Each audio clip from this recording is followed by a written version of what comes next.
All right. So we are going to have a fun interactive session today where we'll collectively build a classifier and put it on a mobile phone and try to challenge that can we do the same thing within 15 minutes from scratch till the end. So I think that's what we are really aiming for. I just want to understand the audience a little bit better. So just by a show of hands, how many are data scientists? All right. How many of you are more in the software engineering side of things? Great mix. How many of you have tried out, say, transfer learning before? All right. So in the session today, we'll be guided by Meher, who will show us how to build a mobile app. And so we have some boilerplate code that you can use, and then you can play around with it, tweak it a little bit. And so we'll be using Xcode for it. Now, in case you want to follow along everything from start to end, it would be preferable to have Xcode on your machine. And there's a USB stick going around, which you can install Xcode.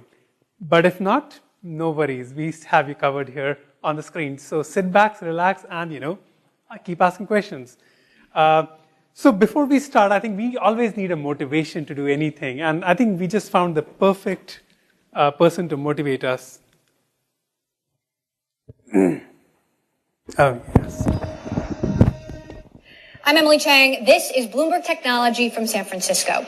In a moment, we'll be talking to Techonomy CEO David Kirkpatrick about the social media phenomenon sweeping the vegan meat industry. But first, we have seafood founder and CEO Jin Yang. Sorry, Mr. Jin, Mr. Yang? It's a Mr. Jin Yang. Okay. Mr. Jin Yang, you just sold your company Seafood to Periscope, and we're hearing the deal closed at over $15 million. Can you confirm? I am a very rich. My sources at Periscope tell me the tech is quite impressive, and your app uses the same machine learning to recognize if a food is a hot dog? And a not hot dog. It's very important. It's a hot dog, not hot dog. It's technology. Excited to see it in the App Store. I'm told it's releasing today. For free? Because I'm rich. Speaking of, I understand... So I think our aim for today is how to figure out, follow his shadow and become rich ourselves. So I'm Anirudh. This is Meher. You can follow us along on Twitter @Anirudh Call and @Meher Kasam. And we previously worked together on one of the apps, which is considered the de facto app for the blind community in the world. It's called Seeing AI. So since 2014, we have been trying to figure out how to run things on mobile, live, in real time.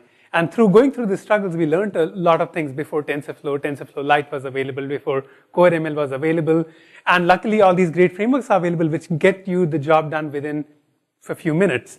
So having seen this journey, we actually are working on a book called Practical Deep Learning for Cloud and Mobile. So it's basically trying to show you how not to burn the thread you are hanging by and actually get the stuff done quickly, practically, know all the issues you are going to face, whether it's on your computer, whether it's on mobile, whether it's on cloud, whether it's on Raspberry Pi, whether it's on your browser.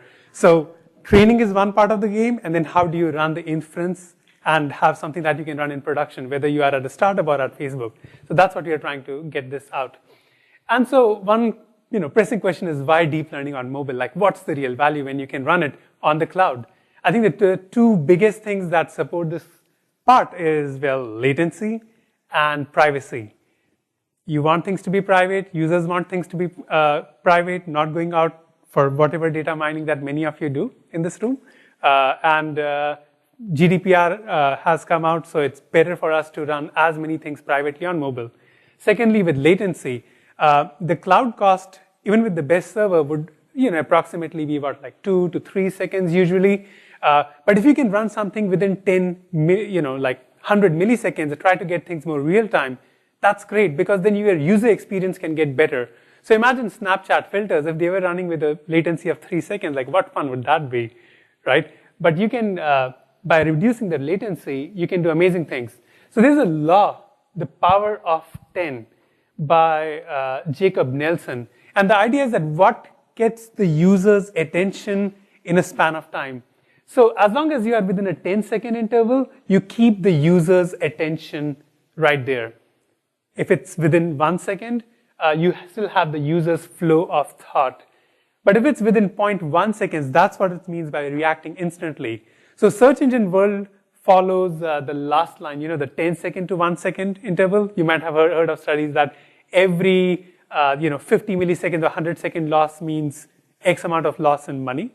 But we are trying to aim for that 0.1 second or 50 milliseconds or 10 milliseconds. And I think we can get there today, right? Perfect. So what's the recipe you need behind the scenes? Well, you need two things. One is a mobile inference engine that where you can run your deep learning model. And the second one is a pre-trained model that you can apply for your task. And that's the success for your app. So let's get the job done. Now, as we get on this journey, I think one key question is how do we structure our talk? Should we talk about like technologies? Should we talk about techniques? Should we talk about mobile side? Maybe a better way of structuring is how much time do you have to make an app, right? If your boss gives you a job today and you have like 1 hour to finish it, how would you do that? If they give you a day, if they give you maybe more time. So let's structure it based on time. So how do we build a deep learning app in, say, an hour? Well, you don't just build an app. You basically use a cloud API. There are tons of companies doing this. Clarifia, IBM, Google, Microsoft, plenty of companies to choose from. They give you a simple API. You make an image request to them. You return back a result. Great. That's what all companies' marketing divisions say. But you are analytical. You want to know who's good, who's bad. Why should I believe in somebody? How much should I pay? You're working on that side. So what we did is we built a benchmark to say, okay, we really need to test it on some open data set which these companies might not have seen and test them rigorously. So what we did is we took we built two benchmarks. One was called for text. This is called Coco text. So this is the Coco image data set. And we found all the images which actually had text. That's the Coco text data set. And we tried to send these images to all the different APIs to see how accurate they are. So that gives you one part. And if you can look at this image here, it's not an easy problem. When we say OCR, it sounds like, oh, that's just scanned pieces of paper. That's what traditionally these technologies have been trained on. Well, this one is like banners. It's like the street view imagery, raw hard text, like text written on somebody's shirt. So that's the kind of hard text we are trying to recognize.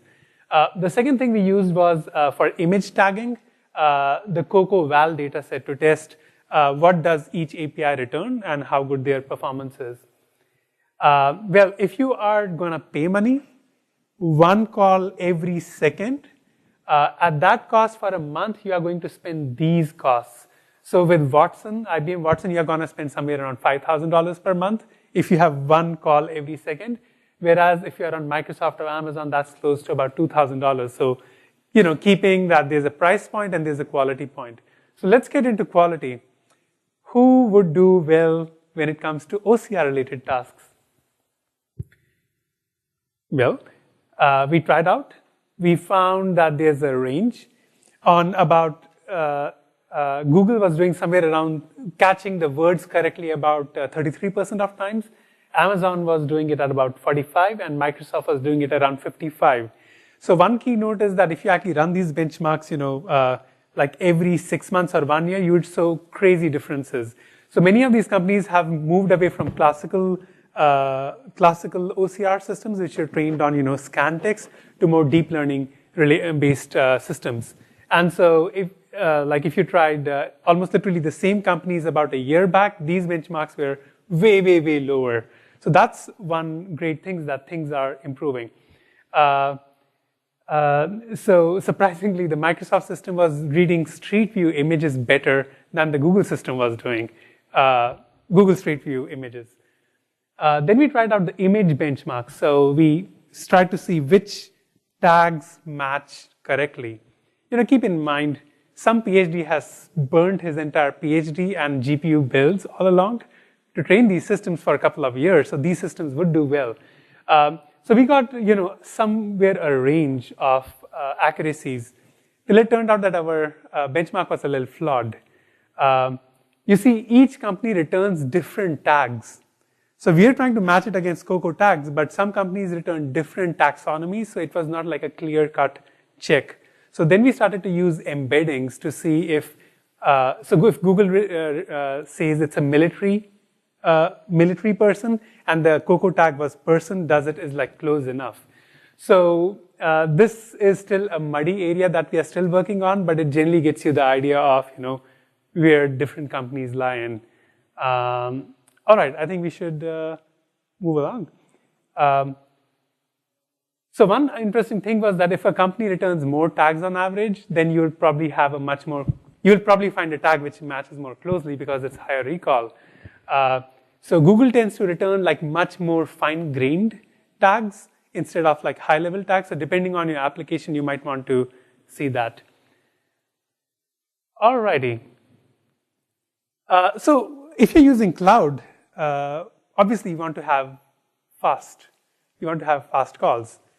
So don't send that giant, 6 megapixel or 10 megapixel image that your iPhone takes. You take the liberty and compress it down to, say, if the system is 224 into 224 into 224. What I usually recommend is go double the size and send it to the system. Now, a lot of systems behind the scenes actually crop your image to a center crop. So you can try this out. Like if you're trying to recognize a Coke can, to send a landscape image where you keep the Coke can at the exact extreme, and you can find that the system you are sending it to, is it cropping in the center, because then the prediction won't cover it. So you can find the artifacts based on the system you are choosing. I usually recommend that just try to go for a center crop, because many of these systems are trained like this, and it doesn't squeeze your image.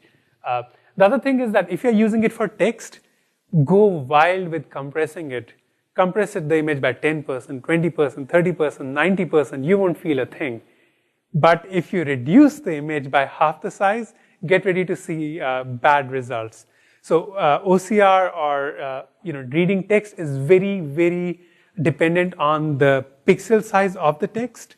So don't reduce the size of the image. Just try compressing it aggressively and you'll be good. So that's the other part. And obviously, many of these deep neural networks have been trained with noise.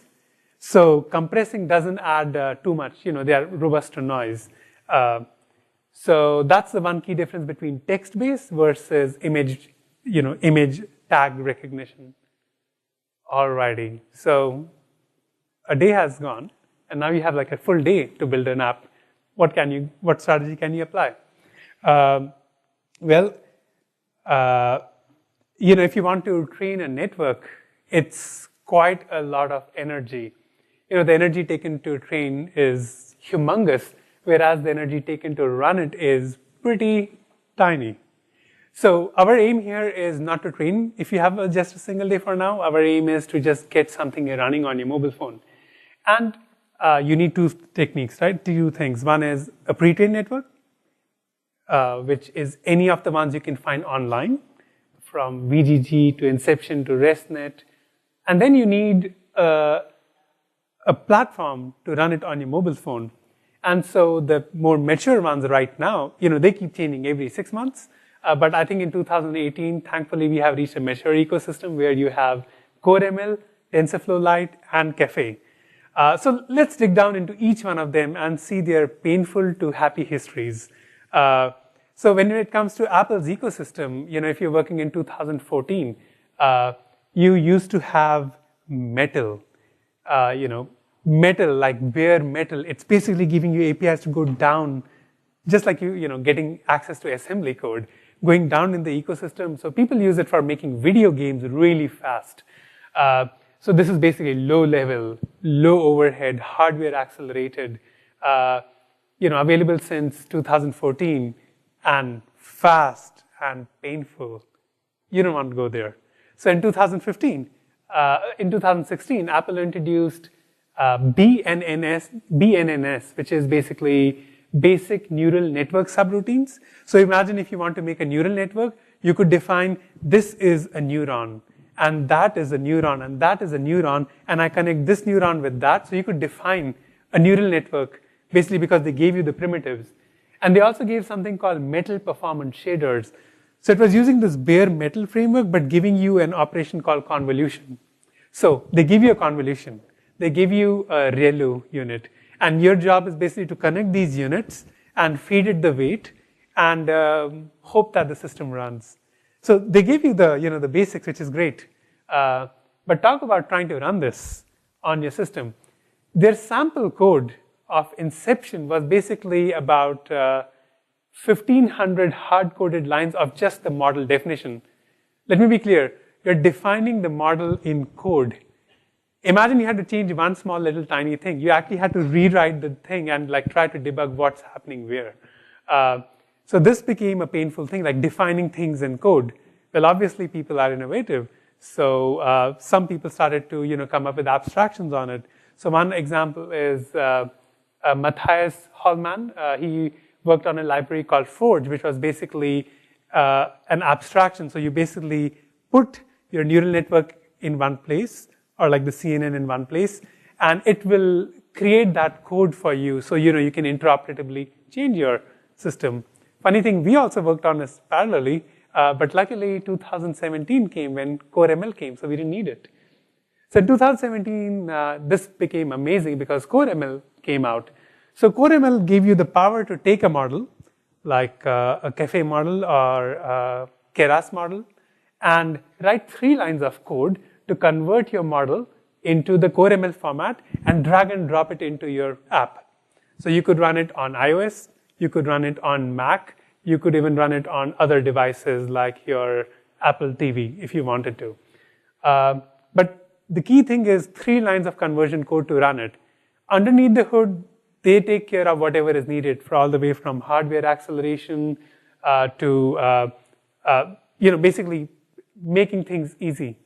I remember at the World WWDC in 2017, there was WWDC scholarships given to kids who are like 13, 14 years old. And they would go to the session and come out with a deep learning app running. And they had never heard of deep learning before, but they were getting that done. So that was like, this thing becomes easy.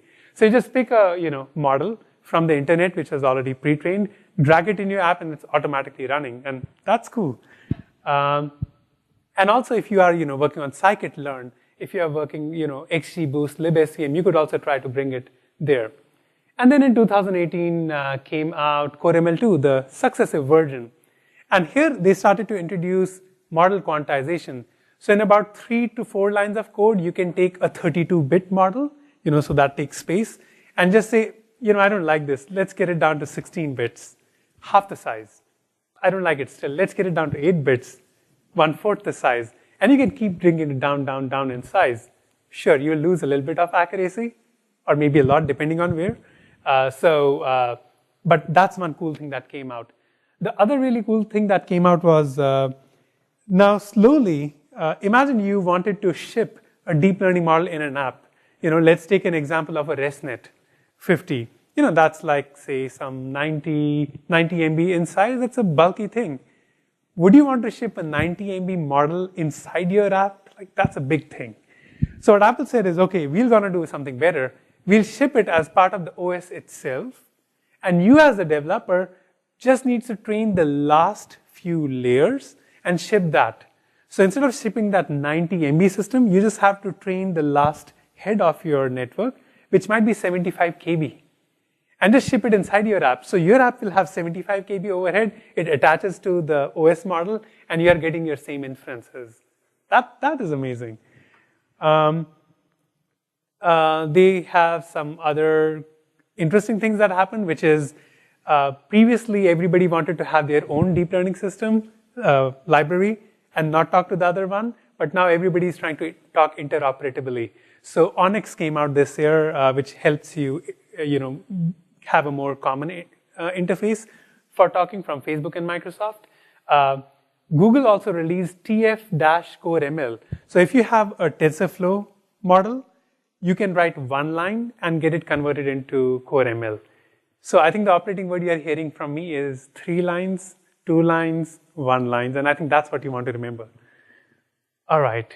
So we said, this is great, but how do we decide which model to run on your phone? That would be really helpful. So we said, okay, how about we make a quick benchmark?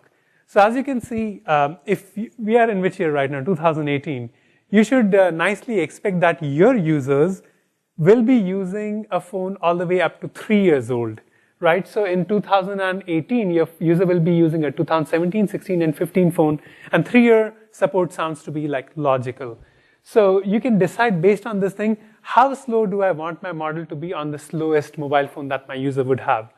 So imagine, you pick something like a competitive ResNet 50 model. On an iPhone 6, it will probably still take about 77 milliseconds to run. That's real time, so you can feel good. Now, the same slide presented 2 years ago was pretty bad because you're looking at 2013, 2014 models. And something very amazing to read here is, look at the change between 2014 and 2015. Like the reduction in numbers is just crazy drastic. And the reason for this is because basically hardware acceleration came as part of the system. So basically more GPU power came as part of your phone, and that makes it amazing to make your applications. Facebook, on the Facebook phone, similarly with Cafe 3, they do something interesting. Cafe 2. Actually, I'm speaking ahead of my talk. I have slides for that. Okay. So it's putting out more frames than an art gallery. So then let's look at the TensorFlow ecosystem now, going away from Apple. So you have Android users. I think we need to support them. That's like what, 85% of your phones almost. So TensorFlow came out in November 2015, I believe. A year after that came, so this is like the full deal, the bulky deal. Try to run this on a mobile, you had to like be a wizard to get stuff done is the answer, and it's bulky. So in 2016, the team led by Pete Warden from the TensorFlow mobile team, they made an easier pipeline to try to run things on the mobile phone. And there's a book from O'Reilly called Building Mobile Applications with TensorFlow, released last year. So that, certain parts about how to quantize things, certain parts about how to freeze the model, those sort of things started to come along on how to get things running on your mobile. Similarly, you have like layers like dropout, which might not be useful for your application, when you're inferring it, how to remove these things. So that started to come out in 2016. But it's, again, not the easiest thing in the world still, right? So in 2018, now we have TensorFlow Lite, which is built from grounds up. It's not using TensorFlow at all. It's like built from scratch, intended to run things faster, intending to keep it small, to keep it faster, to keep the dependencies minimal, so that you can package and deploy it very easily. If you have way too many dependencies, it becomes a pretty big hellhole to try to get your stuff running. So as one example, hey, my favorite line, one line. It takes one line right now to write this command, if you have TensorFlow installed on your phone, to convert a Keras model into a TensorFlow Lite model. So let me repeat. You have a Keras model, write this one line, you get a TensorFlow Lite model, and just run it as part of the TensorFlow Lite package. So things become easier. Now, just to give some appreciation for what the TensorFlow Lite team has done, the core interpreter for running the entire system is just 75 KB.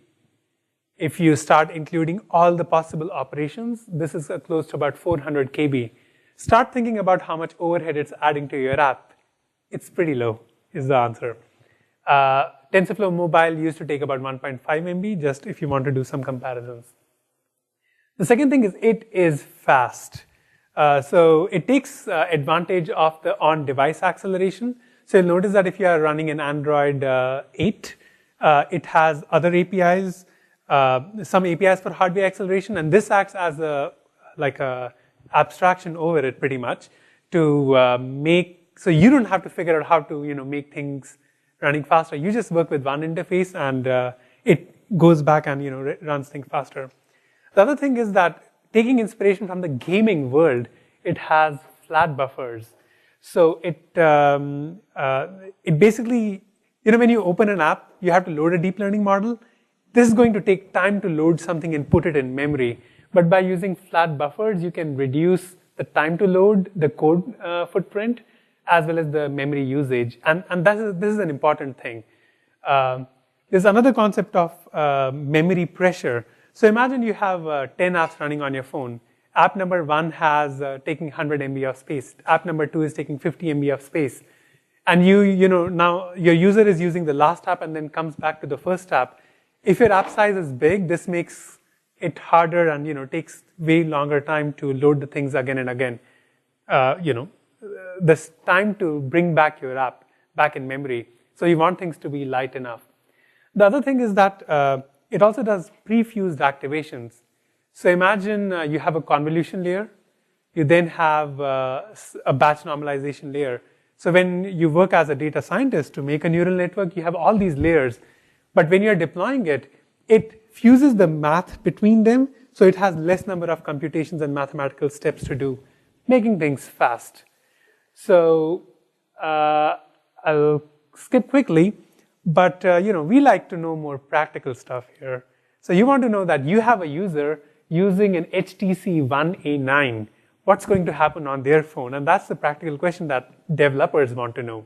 So you can go to this website, numerical.com, and you can see a nice benchmark. You select the model of choice and see how long it takes. So in this particular example, the Pixel phones are taking about 8 to 10 frames per second for, I believe this is the MobileNet model. I believe so, but you can play around with it.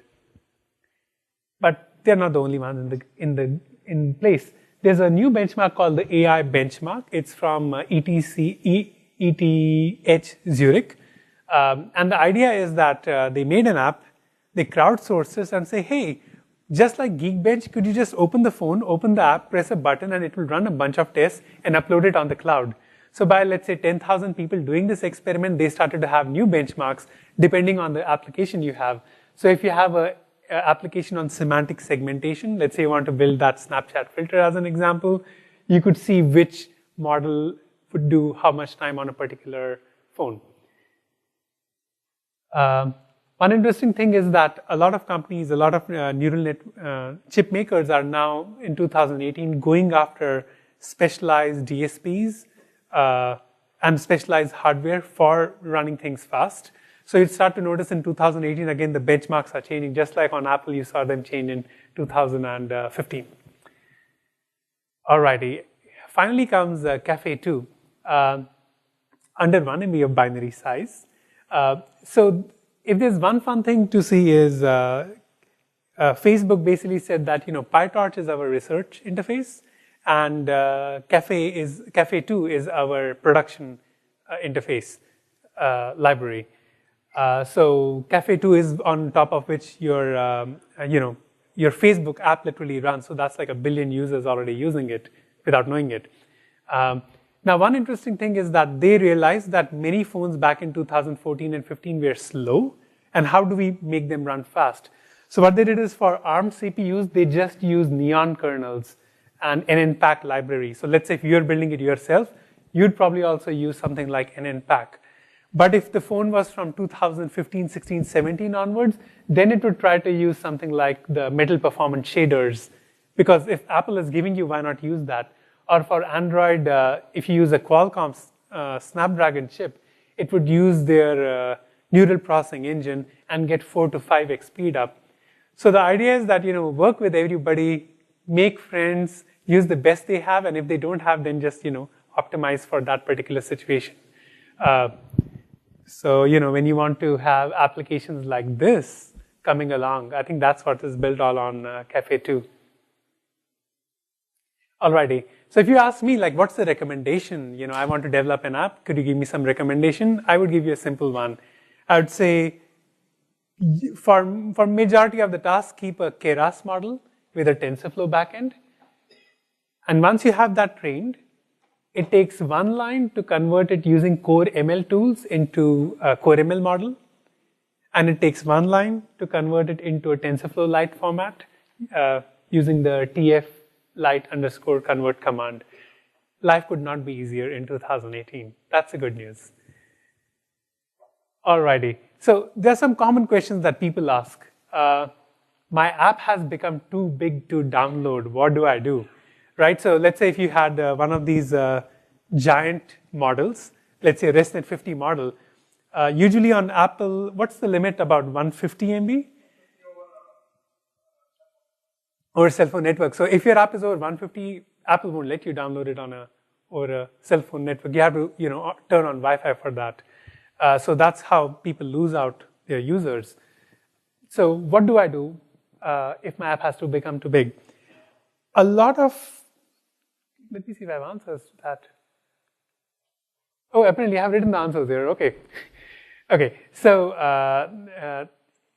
the key solution is that instead of shipping the model as part of your app, put it somewhere online. Put it on some link on a server as a resource. And when the user downloads your app, it's a light app, and then ask them to download it for you. Or depending on the time that you need it, just download it at that point in time.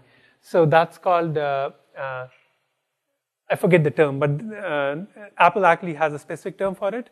And there are libraries available. So Google released something called MLKit.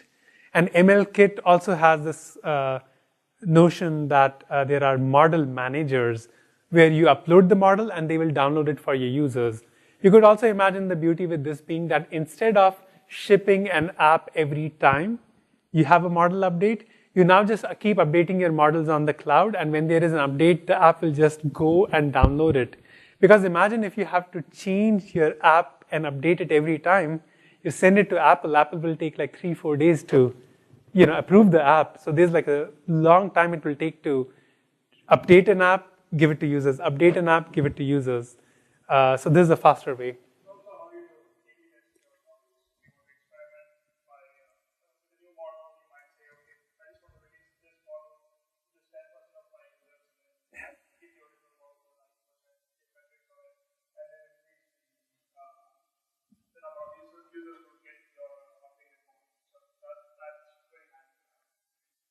True. As I said, I was moving yes, please.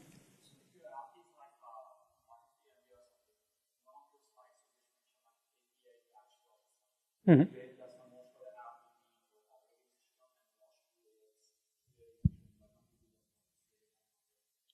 Yes, so you can do that with Apple. You can only do that with Apple. And I will give this caveat that it's great for majority of the developers, but sometimes you have to train a neural network, much further. So it depends on, they give you the ease, but you might not have as much flexibility as you might want as for more robust models there.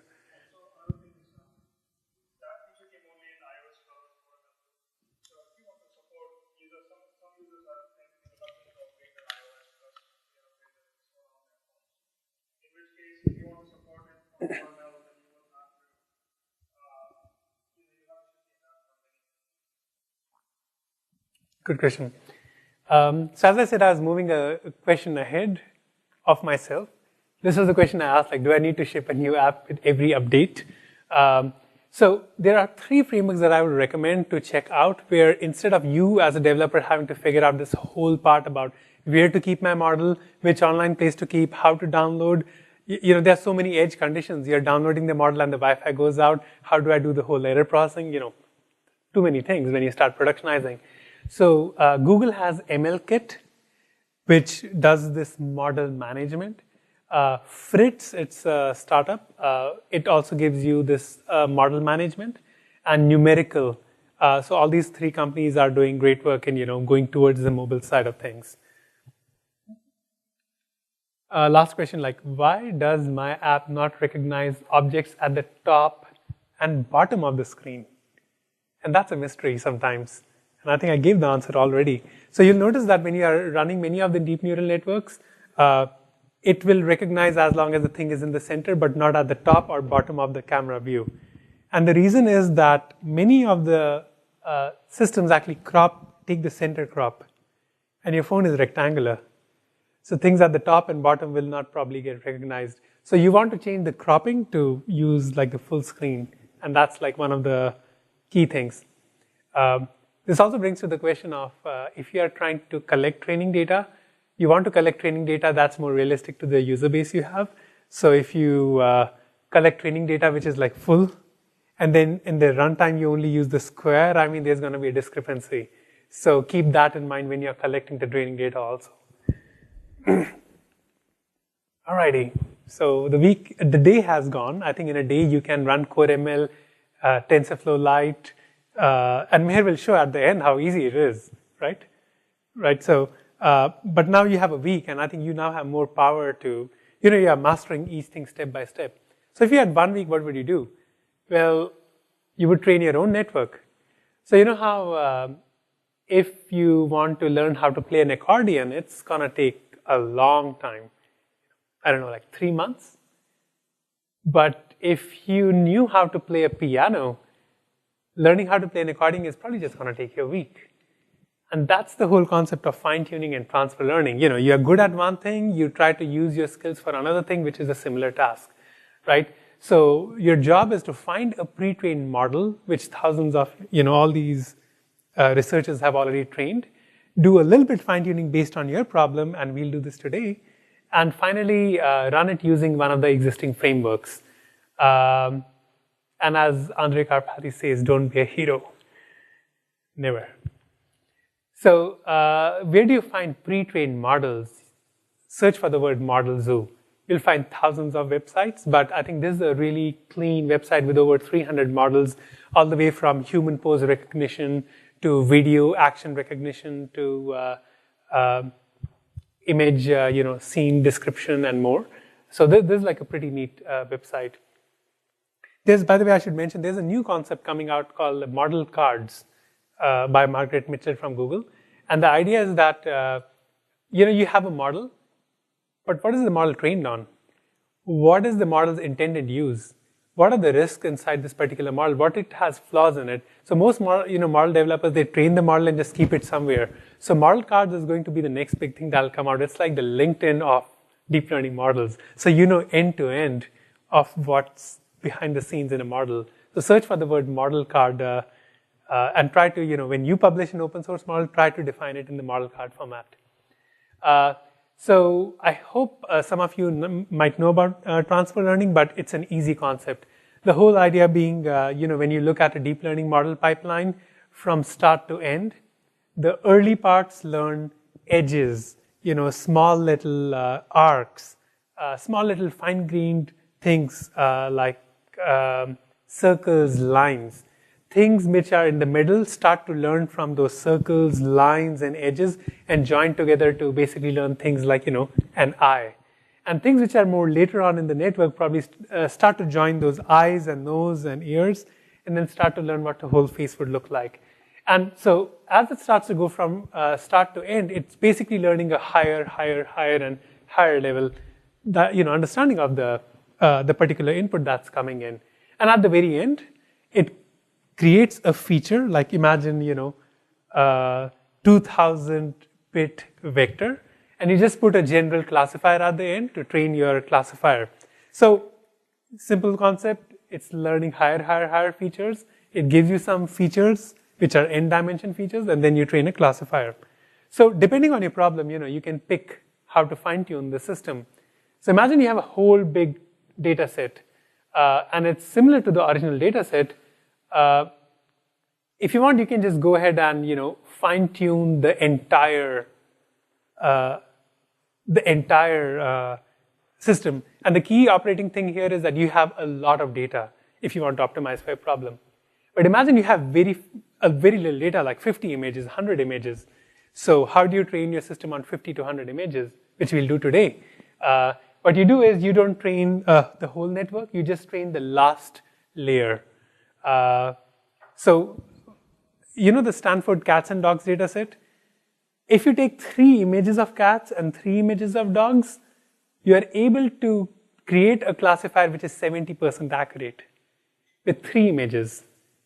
And that's the power of transfer learning. With 5 images, you get in the territory of, I think, 80% recognition. Sure, you can go to 95% with, 2,000 images, but the key point is you need very little. If you have a small data set, but the similarity to the original data set is low, you got to train a lot more. There's chances that it might overfit, and that's one thing you have to keep in consideration, and I'll get into more detail later on. And finally, if you have a large data set, like X-rays, which have nothing to do with images. Well, go ahead and train the whole network yourself. That's what you want to do. That's the whole story of transfer learning. So, could you train your own classifier without writing a single line of code? I think we went from 3 lines of code to 2 to 1 to no lines of code. And I think we'll actually do this in the last half an hour today. So companies are coming out with making it easier. They call it democratizing AI, which is a word I hate. So Microsoft has this thing called customvision.ai. Google has AutoML. IBM has IBM Watson, and Baidu has EasyDL. Every company has some interesting take on it. With Baidu, you can train speech. That's pretty neat. With Microsoft, you can train both object classifier, but also detectors. So you can train, like bounding boxes and all. But the interesting thing is, in a published paper, they have found some way to train things 180 times faster than normal fine-tuning would take. So we'll see if we can train something within a minute. That would be something to try out. Google AutoML does more full end-to-end training. So this is like, if you want to have a good, nice data set, you can optimize for the accuracy a lot more. So it gives you more power. The other cool thing they have is they have crowdsourced workers from Cloudflower. So you can go and, if you have the budget, you feed it in images, and Cloudflower will tag your data as it's coming in. So that's the other neat thing with it. So I will get to more fun stuff, but one thing I want to say is, you want to be nimble and quick. Your question is, how do I get the data set fastest, right? Do I take photos? Do I tell my users to collect it? Well, here's an easy way. Go and search for this thing called Fatcon Browser Extension. Okay, so it's an extension. You go to Bing or Google Images, select Creative Commons Images, and search for whatever you want. So let's say you wanted hot dog versus not hot dog. Search for hot dog, get all those images, and press this button. And suddenly on your disk, it will download like 100 images. So if it's going to take you 15 seconds to do it, why not? Just one thing to say again, use Creative Commons Images, and everybody will be happy. Alrighty. So the key thing with all these services is that they are basically, a user interface. Usually, you just need 30 images to drag and drop these 30 images, put a tag on it, and you get the job done.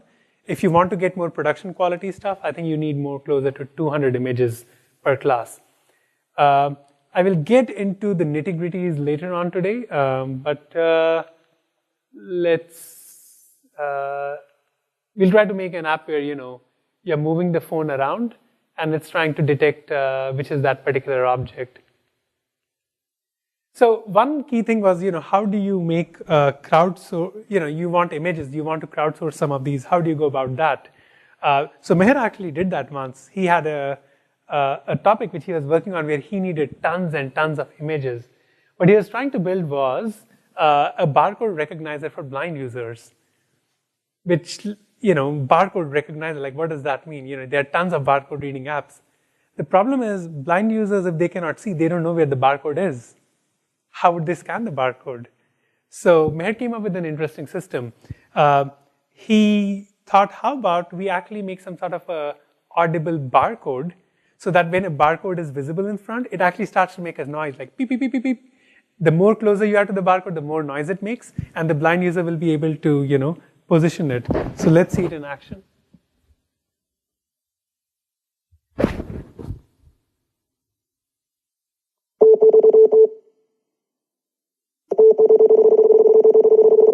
Processing. Expo low odor dry erase markers with chisel tip 4%. Assorted. So to do that before, blind users had to buy a $1,300 barcode reader. $1,300 is a lot of money for anyone. So you had to carry this Walmart style system because they just couldn't use cell phones. A charity raised $2.5 million to give these barcode readers away. But now you can do that for free thanks to AI. So that was a pretty neat thing to build. $5 US, $10 US. So another case example here being like currency recognition, which is robust if your hands are over the particular thing. So you want to generate a data set and collect such a large data set, how would you go about it? So the app Meher built was something called Edify to collect data. And so what we did is we asked people, hey, could you do us a favor? Just use this app and take photographs of currency notes, but don't take clean photos, take dirty photographs, noisy, which are crumbled. So every 2 to 3 seconds, it would go around and take photographs, upload it to the cloud, and then we would run our training pipeline, right? That was the idea. But people didn't really understand what we meant by dirty photographs. They still kept taking us clean, nice photographs, like proper looking with proper lighting, and we are like, God, we need to explain to them. So what we did is we found the worst photo people would take last night, and then send it out in an email saying to people, can you do worse than this? And people suddenly got, and they started uploading images like this. Right? Things taken completely out of our context, like this. Right? And so now, suddenly with all these obfuscations, our neural network started to show superhuman performance. I never knew in my life that there are these $20, 20, 20, 20, 20, 20 written here for preventing counterfeit notes. That the neural network, if you make the heat map, started to notice things like this. So when we were training ourselves, we could not make like a 99.9% precise classifier, because if you're giving it to a blind person, you can't say $10, $20. But with this system, this started to become superhuman, and like that got us to the shipping line. All right. So this is all great, and I think here comes the fun part. So you know the journey, how to train a model, you know how to, which library to use, and now comes the thing that you have more time to maybe make something more performant.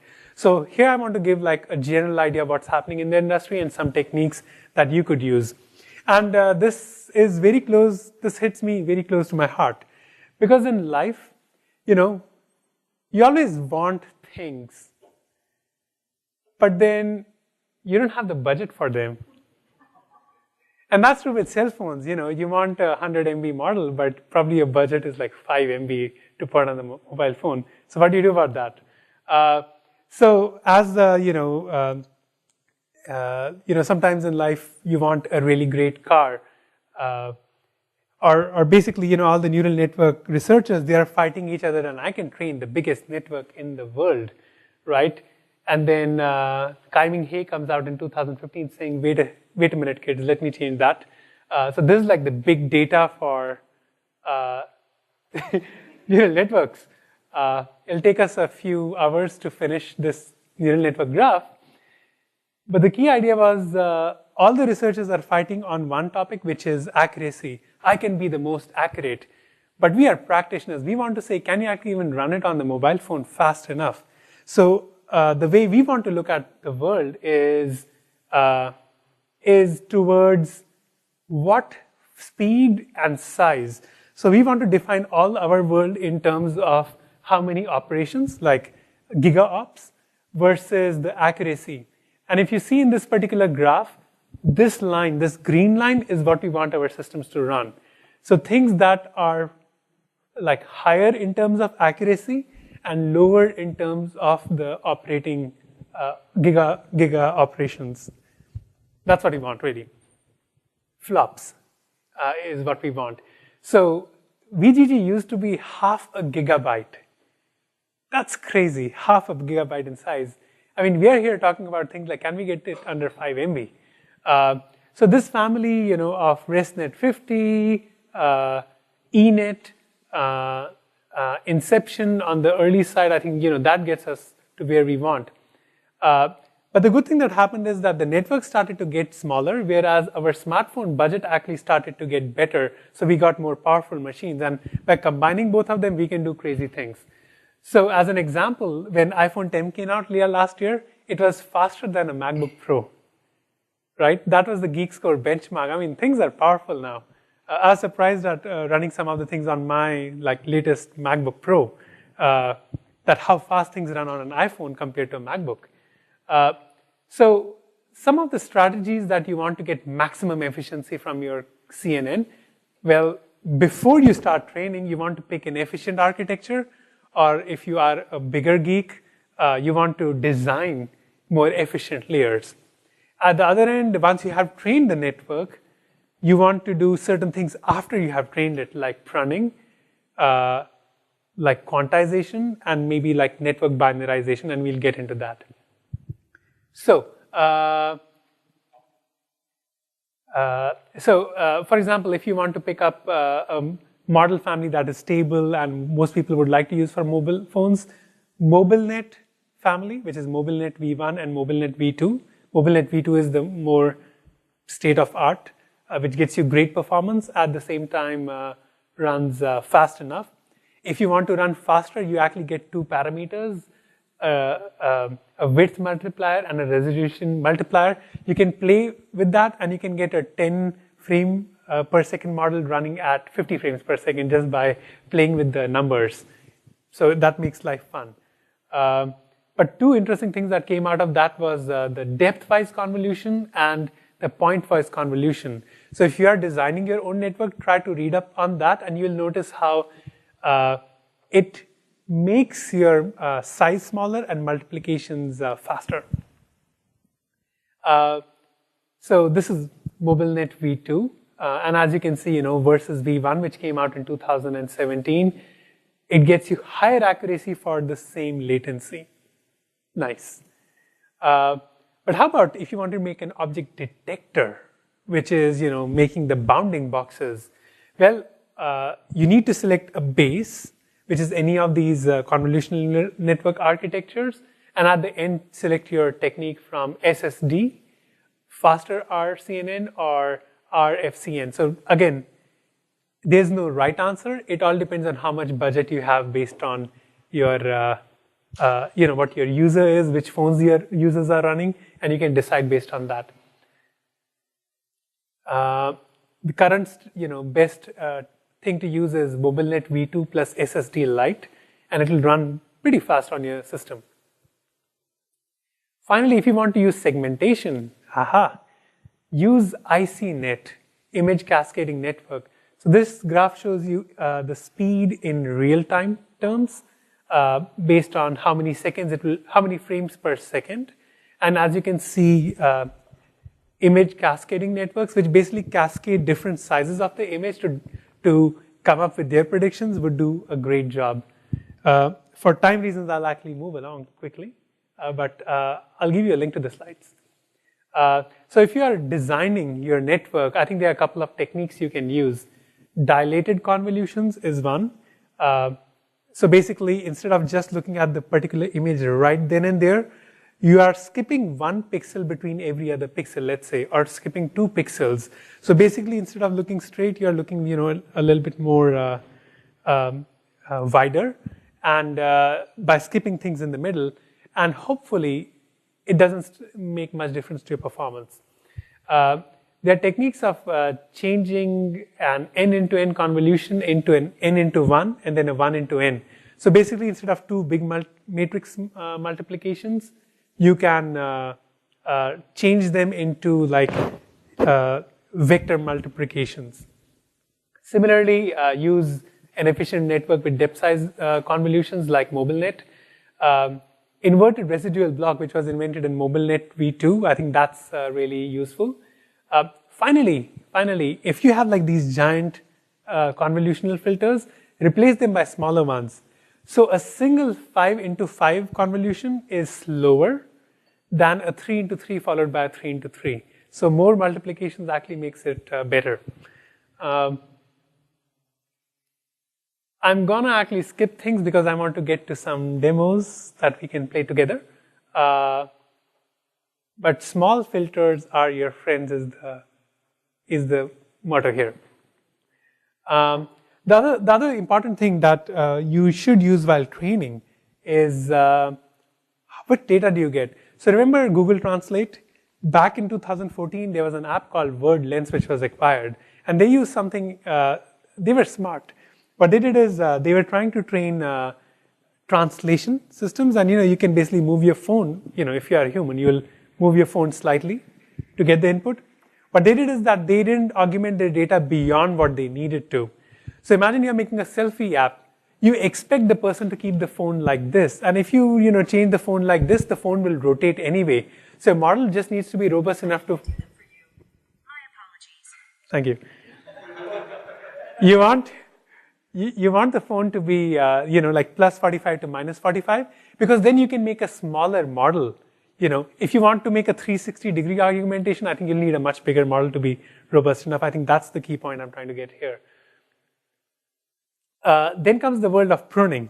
And instead of going deeper into it, I think the basic idea is, if you train your network and you make a histogram, you will notice that most of the weights are closer to 0. What you can do is you can remove the area which is closer to 0, because if you multiply something by 0, I think that's not really going to change much of your numbers, right? So all the research papers you'll read are about this, but it doesn't work in practice. Because what all the research papers are saying that is that we will ignore the nodes in the middle and make our network smaller, and that works great in theory. But the problem is, how are you going to implement it? You're not going to implement sparse matrix multiplication as easily. Like, who's going to do it? You don't want to do that, right? For saving a few things. So this is one thing that researchers will write, and they'll keep showing you comparisons on VGG network. Don't use it for, it's not going to work, is what I want to get at. On most of the neural networks, I think you'll see most of the savings at the last point, in the last few fully connected layers. So if you really want to go wild, most of the ImageNet trained networks were trained for ImageNet, right? 1,000 objects. But if you're training like a hot dog or not hot dog, you can skip this and just train a simple single layer, fully connected system layer. And I think that will get the job done and even save you much of the size. I'm going to go fast on techniques which don't work, so that's what I want to say. Don't fall into the trap. All right. What does work is this system of filter pruning called ThaiNet. So imagine this, and this is a fun concept. 3 more minutes. So imagine you have in a convolutional filter, you have many filters, right? But not all the filters actually contribute to the prediction. Some of them are kind of useless, like in any team. You want to throw them away. So what filter pruning does is find those filters which do not contribute and throw them away.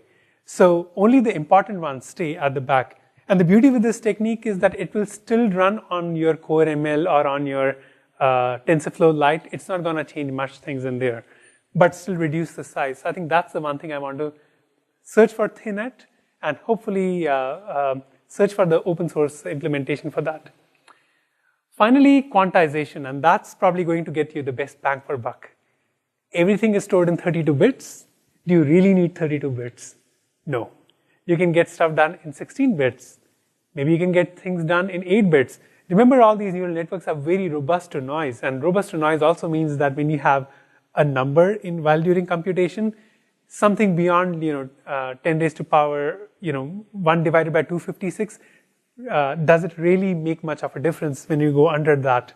So there are many techniques to use this in Apple's ecosystem with Core ML tools, 3 lines command to change.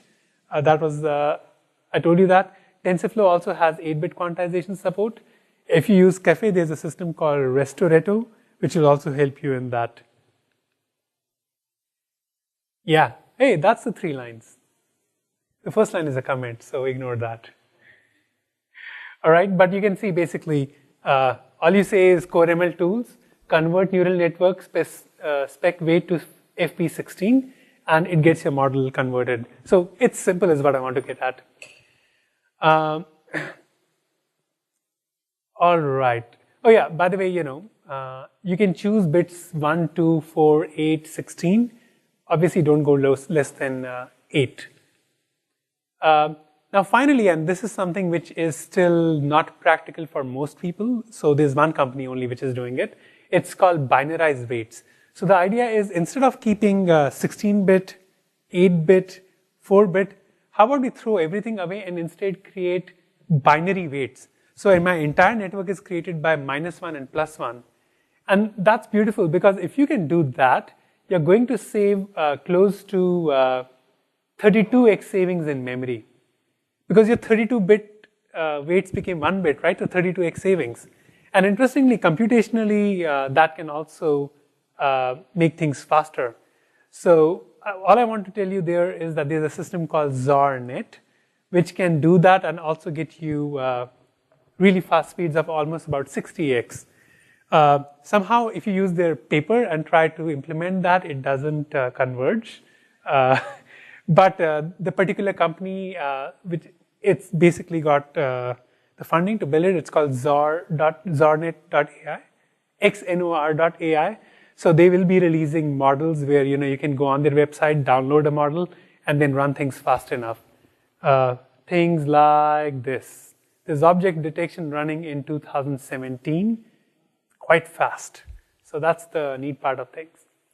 Now I want to warn you people on what you won't see in all the developer tutorials. And the things is things that don't work. So here's an example of a chair. And the person is taking the phone and just moving slightly. Slight pixels, slight moving of the phone. And what happens here is, read the number here. It says that this is a chair, and suddenly it becomes a motorbike. The red color is motorbike. So it thinks the chair is a motorbike for some weird reason. So it sometimes thinks it's a chair, sometimes it thinks it's a motorbike. What the hell happened here? Well, we trained it on ImageNet, but we didn't make it as robust. So when you actually use it in production, and you're using it on video frames, slight changes, it's not as robust. So you need to have a layer on top of it to smoothen things. So imagine you're taking every frame and then doing some sort of average or median. That's like the naive way of doing it. But there's a more proper way of doing it, and that's called CortexNet, which basically takes the prediction and try to predict what this thing might be. And you can see here how it's predicting constantly that this is a chair. So that's something that works in production. Alrighty. I think the last company that we talked about, Zarnet, got their $1 million. So if you want to really get into this world, there are 3 competitions. The low power image recognition challenge, the embedded deep learning contest, and the system design contest at DAC. If you follow these, you'll see every year how that research comes into production. So, you can be ahead and know, okay, that technique will work. And probably using some of the techniques in this presentation, maybe you can fight next year. So one interesting thing that happened is AutoML. So, AutoML, this whole area of AutoML is basically about, can we create a neural network to do better than humans at designing that network?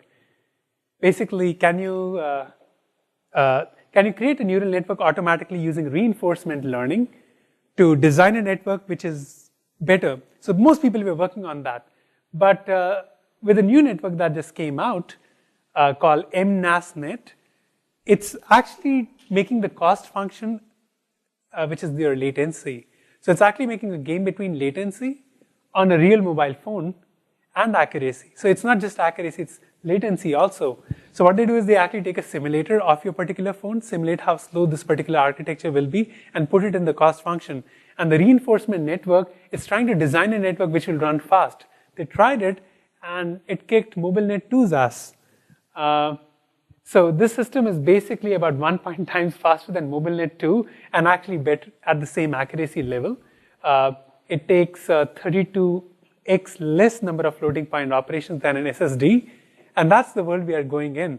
So slowly you will see, research turning into production every, 6 months to 1 year, and we live in exciting times.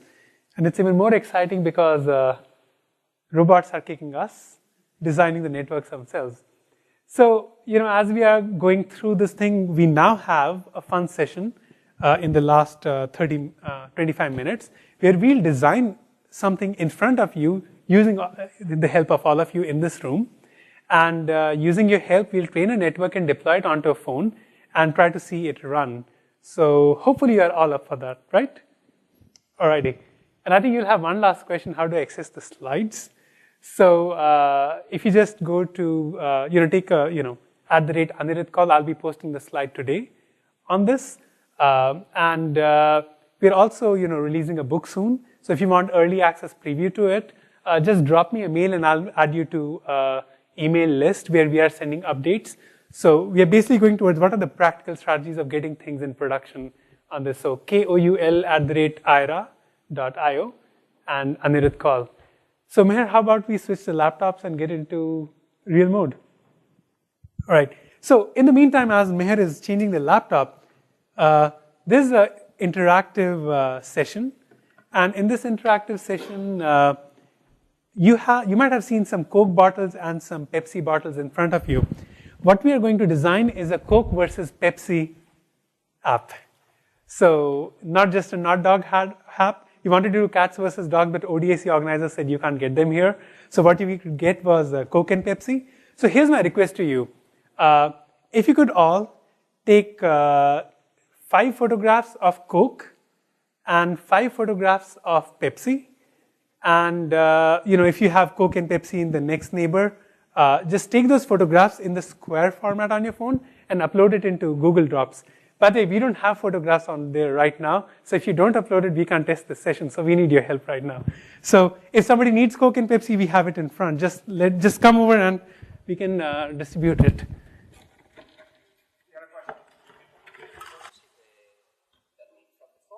Yeah, so just take 5 photographs of Coke, 5 photographs of Pepsi, and 5 photographs of not Coke and not Pepsi, and we'll just show a link where you can upload it very quickly. Right?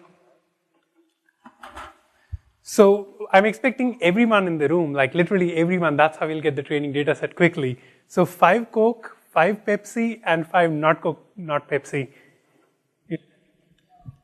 So can we make a link which people can just go to the uploading site? So just a bit.ly link. So just give us a second.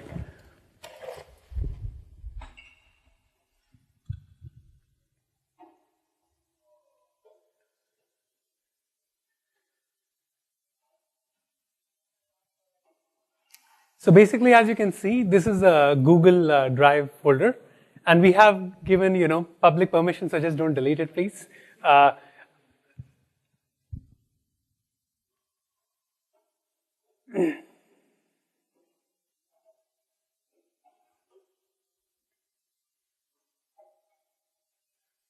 So the more so two or three things that we do want to show today is how you take the photographs will affect what kind of a classifier we'll build, and how can you improve it. Yeah, that's a good link. So you can open this on your mobile phone and just upload. One important thing is the photos with Pepsi should not have Coke in it. The photos with Coke should not have Pepsi in it, and the photos with either should have neither of these. So if you take a photo like this, where like you're taking a group photo, but you have Pepsi here, that's bad. Oh wow.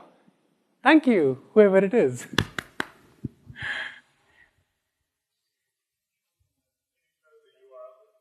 Yeah. So you can open this on your mobile phone, bit.ly/ODSC-upload. So what we are hoping for is that we can get some 200 images.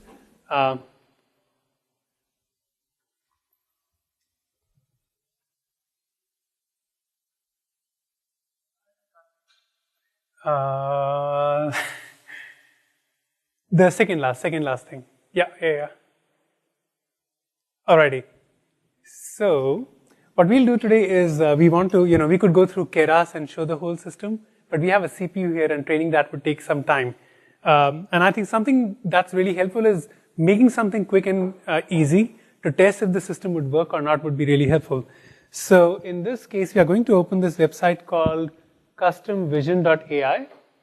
And so customvision.ai basically gives us a free interface to train, experiment, and build prototypes of networks by dragging and dropping. So that was the example of 0 lines of coding. And so we want to do that today. So as our data is being downloaded, let me quickly see where we are.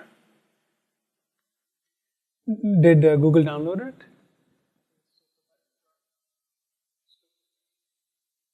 That would be fun. if we can't get it downloaded in the time. And that,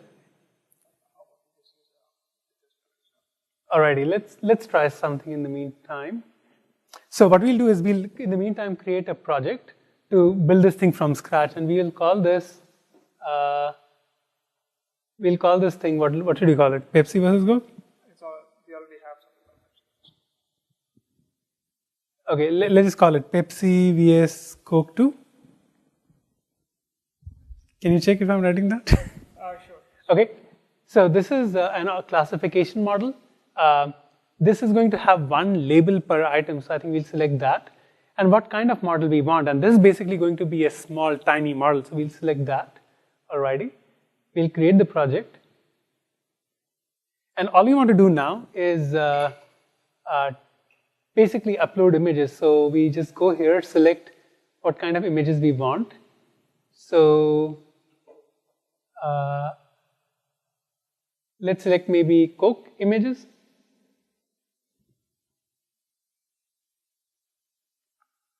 This looks like Coke, okay. And we just call it Coke. Okay, we'll just show because we have that uploaded.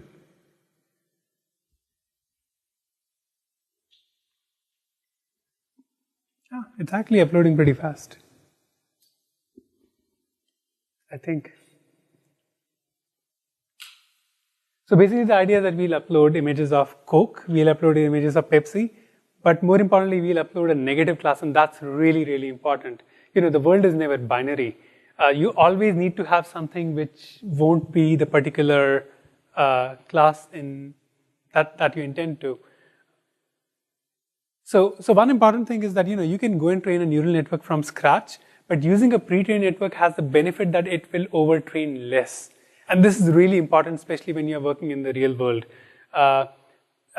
You want to select things in the negative class which are similar to what you have, but the opposite. So if you're training barcodes, we actually started to select rails, grids, girders, border walls, things which had these kind of things, carpet lines, because things that would be better for you to have in the negative side, so you will have less flaws in your system.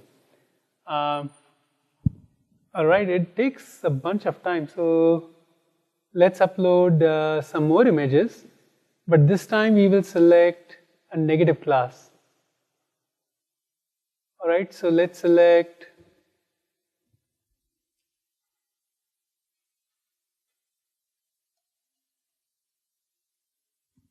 maybe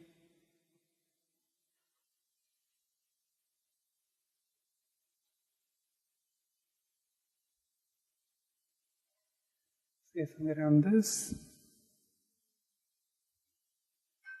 So this is basically images picked up from ImageNet randomly. There's a GitHub project called Imagen, IMAGEN, and you can basically search for script to randomly download images from ImageNet. And the key thing is randomly. So if you are training something and you want some background images based on the amount of size, this will be really helpful. So we'll just call it the negative.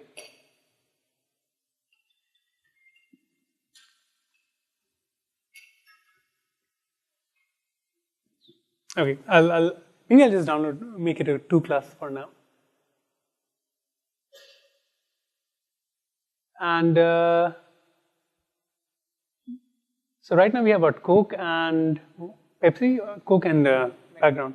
So let's actually just for a quick second go and try to train a classifier.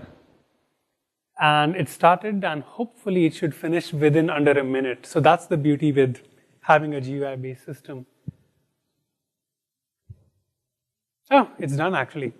And in this particular case, it's 92% discernible whether this is a Coke can or not. That's great. It does make mistakes, and you can see that here in the predictions tab.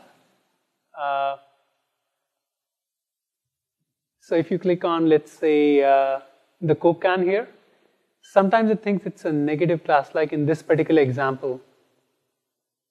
I mean, you can see why, this is like I've kept it in a refrigerator and, given it really hard settings. So the more real world this becomes, the better. So that's great. So we go back to this particular classifier. You can then decide based on how much precise you want. So if you want it to be ultra precise, you can actually move your threshold percentage beyond 50%, and you can see that the thing is becoming more precise.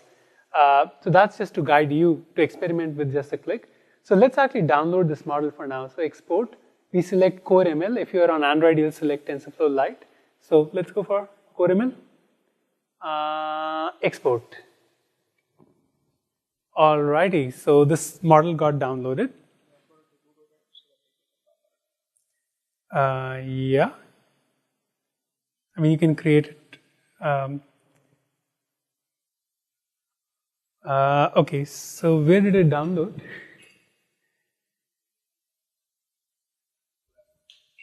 So the thing is that in the instructions, we have a GitHub link which has the code for Android, for iPhone, and for Mac. Just to make things easier, we are showing it today right now on the Mac. But the cool thing is in the code, we have kept these configurable parameters.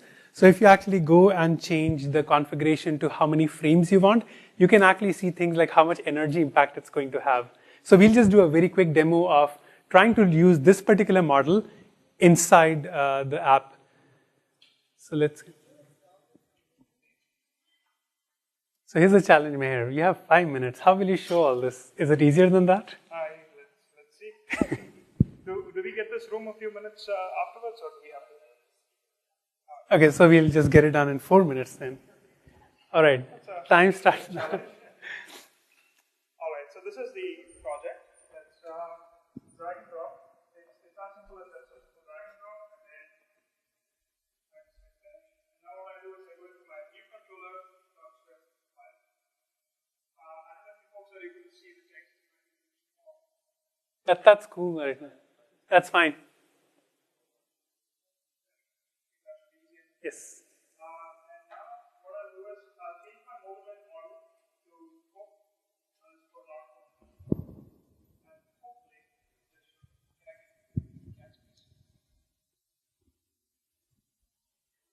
Okay, I give it some information. Can you take your thing off?